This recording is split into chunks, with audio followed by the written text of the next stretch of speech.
Baik, terima kasih. Pemirsa Anda masih bersama kami Damasaku. Kita akan lanjutkan lagi untuk mendengarkan pertanyaan selanjutnya akan disampaikan oleh Ibu Tina yang akan dijawab oleh Ustazah Syifa. Silakan, Bunda Tina. Diturunkan maskernya. Assalamualaikum warahmatullahi wabarakatuh. Yang ingin saya tanyakan, apa konsep atau kiat untuk menjadi seorang ibu yang baik menurut Islam? Assalamualaikum warahmatullahi wabarakatuh. Terima kasih. Pertanyaan bagus, bagaimanakah ibu yang baik menurut Islam? Silakan Ustazah. Bismillahirrahmanirrahim. Bagaimana konsep Islam untuk bisa menjadi seorang ibu yang baik? Baik ya Bu ya, bukan sempurna. Karena tidak ada ibu yang sempurna, tidak ada ayah yang sempurna, yang ada berusaha untuk menjadi baik. Terkadang menurut kita baik, pandangan orang lain tidak baik. Tadi Ustazah Nada sudah menyampaikan, masing-masing punya konsep tersendiri dalam mendidik anak. Jadi anak itu ketika dia lahir dan dia tumbuh, dia besar karena dua hal. Yang pertama karena kultur, yang kedua karena nature. Kultur, budaya sekitar, orang Jawa biasanya kalau ngasuh anak begini, orang Sunda begini, orang Sumatera beda lagi, itu kultur. Ya, anak bisa ngomong, itu nature. Tapi cara ngomongnya itu orang mana yang diikutin, itu kultur. Betul nggak Pak?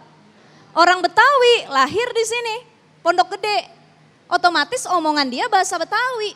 Nggak mungkin dia lahir ngomongnya bahasa Inggris kan? Makanya ada jamaah saya waktu umroh, Ustazah, itu kok anak-anak kecil pinter-pinter banget bahasa Arab ya. Saya bilang memang rumahnya di sini gitu. Jadi mereka bisa bahasa Arab. Jadi setiap ibu diusahakan untuk menjadi ibu yang baik. Bagaimana ibu yang baik? Ibu yang baik itu adalah pertama dia harus jadi istri yang baik. Walaupun tidak bisa kita samaratakan ibu yang baik adalah istri yang baik, tidak. Tetapi otomatis ibu yang baik berasal dari istri yang baik. Istri yang soleha, istri yang taat, istri yang bisa dibimbing oleh suaminya. Ketika dia bisa dibimbing, maka dia pun bisa membimbing anak-anaknya. Itu yang pertama, ya. Jadi istri yang baik. Yang kedua, ibu yang baik adalah dia yang menjadi anak yang baik dan berhasil bakti kepada orang tuanya.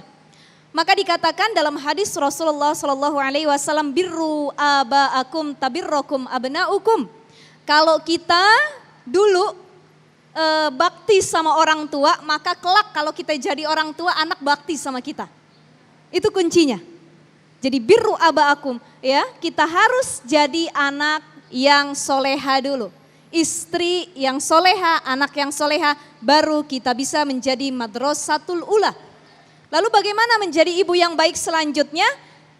Penuhi diri kita dengan keilmuan. Bagaimana ilmu parenting itu, ilmu mendidik anak, ilmu komunikasi dengan anak, ya, bagaimana keseharian yang harus dilakukan ketika dengan anak-anak kita, di mana ilmu parenting itu bisa kita dapatkan, banyak seminar di mana-mana.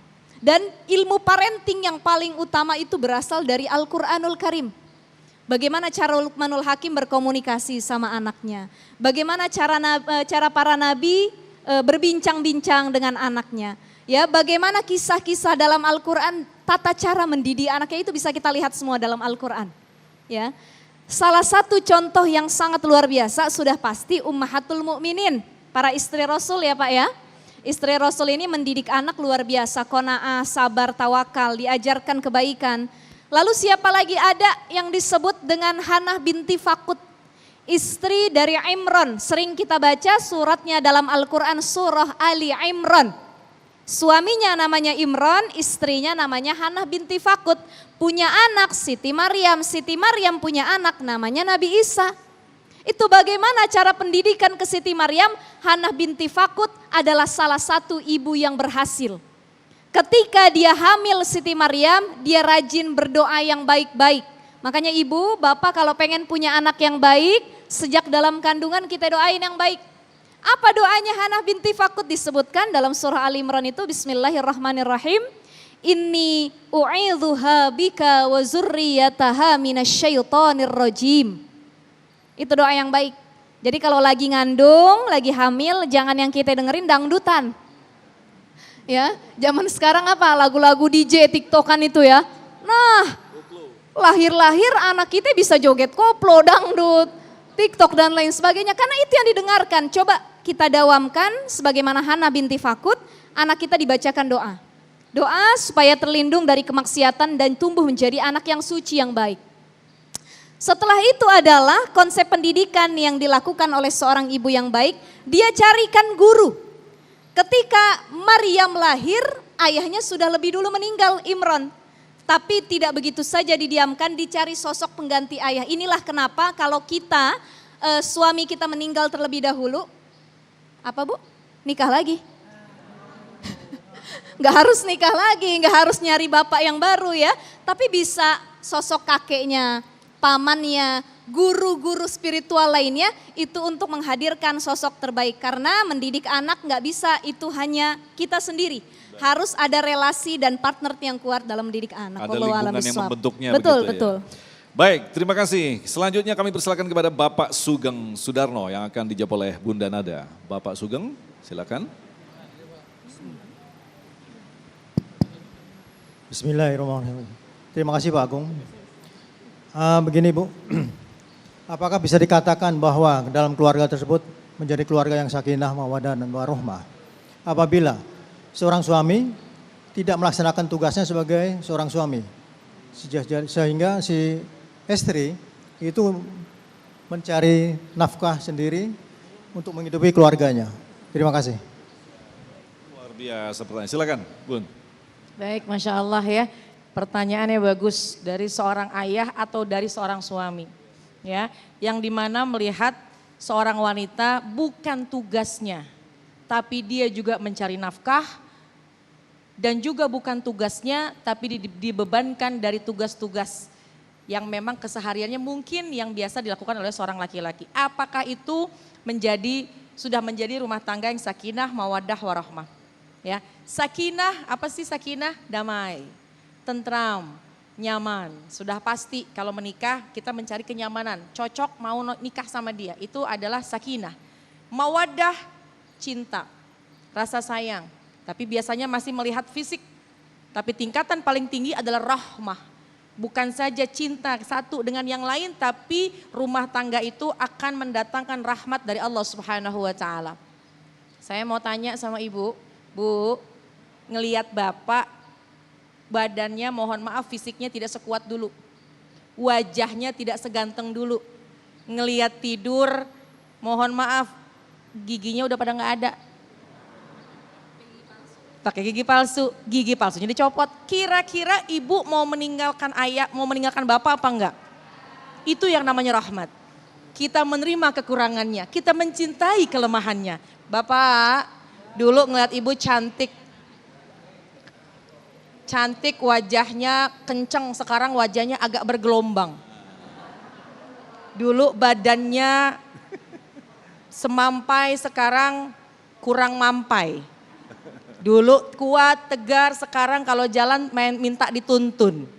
Bapak mau tinggalin ibu apa enggak? Itu yang namanya rahmah. Yang bener bapak-bapak. Jawabannya lemes benar. Jawabannya lemes banget, enggak. Kalau ibu-ibu tadi enggak, kompak. Kalau ibu-ibu enggak, gitu ya. Alhamdulillah, kalau kita melihat pasangan kita dengan berbagai macam kekurangannya, tapi justru kita tidak ingin meninggalkannya, kita tetap ingin bersama, menua bersama, itulah tingkatan yang tertinggi, yaitu rahmah. Sakinah, mawaddah, rahmah.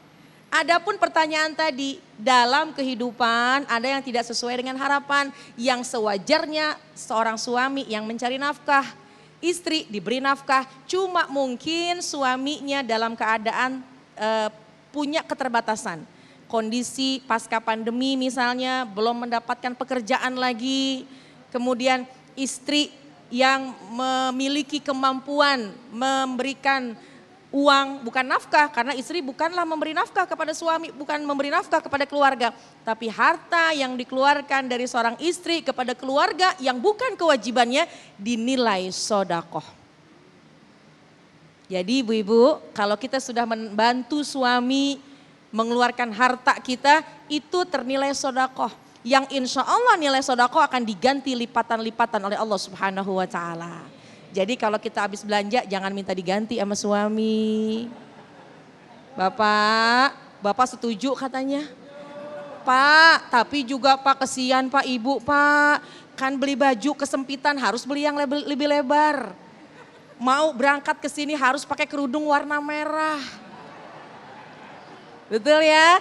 Itu kewajiban suami. Ketika seorang istri bajunya kekecilan, kewajiban bapak untuk memberikan sandang, pangan, papan. Tidak usah berlebih, yang penting cukup. Kalau memang dalam keadaan suami punya keterbatasan tidak dapat mencari nafkah, istri justru yang memberikan pemasukannya kepada keluarga, insya Allah tidak akan hina bagi seorang istri, bahkan dinilai sedekah. Tapi seorang suami kalau memang punya keterbatasan, ibu banyak maklum dulu. Tapi seorang suami jangan asik nih istrinya banyak penghasilannya, udah dah saya di rumah aja, jangan. Karena tetaplah sampai kapanpun ketika menjadi seorang suami, tetap kewajibannya adalah mencari nafkah. Tetap berusaha, tetap berikhtiar.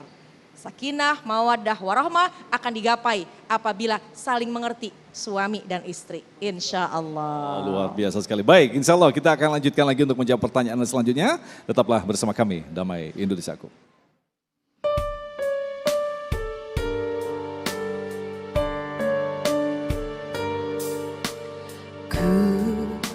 Manusia yang penuh dosa, berharap ampunanmu. Lihati lagi kesempurnaan hadirmu, kau cinta pertama dalam hidup. Allahu Akbar Maha Besar, memujamu begitu indah. Selalu kau berikan semua kebesaranmu Tuhan. Allahu Akbar Maha Besar,